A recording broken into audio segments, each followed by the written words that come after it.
Bonjour, je suis maintenant rendue au numéro 5 du document d'exercice supplémentaire sur la molle.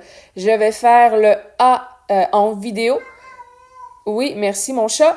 Alors le numéro 5, on vous demande de calculer la masse en grammes correspondant aux quantités de matière suivantes. Donc on vous donne le nombre de moles et on cherche ça correspond à quelle masse.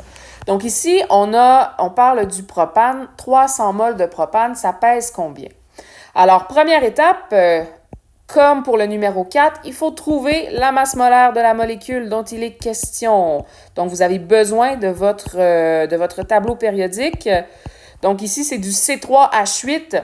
Donc, la masse molaire va être égale à 3 fois la masse molaire du carbone plus 8 fois la masse molaire de l'hydrogène. Donc, 3 fois 12,01 plus 8 fois 1,01, ça va vous donner une masse molaire de 44,11 grammes. Une fois que ça c'est fait, produit croisé, une mole de C3H8 va avoir une masse de 44,11 grammes.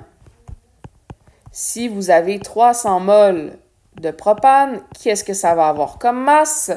Donc, on va multiplier 44,11 fois 300, divisé ensuite par 1 pour faire le produit croisé. Et on va arriver à une masse quand même assez importante de 13 233 grammes. Et ça serait la réponse à votre problème ici. Si on essaye maintenant avec la formule, donc si on y va avec la formule, encore une fois, il faut commencer par trouver la masse molaire. Une fois qu'on a trouvé la masse molaire, la formule, je vous la rappelle, c'est petit n est égal à petit m sur grand M. On va aller identifier nos données.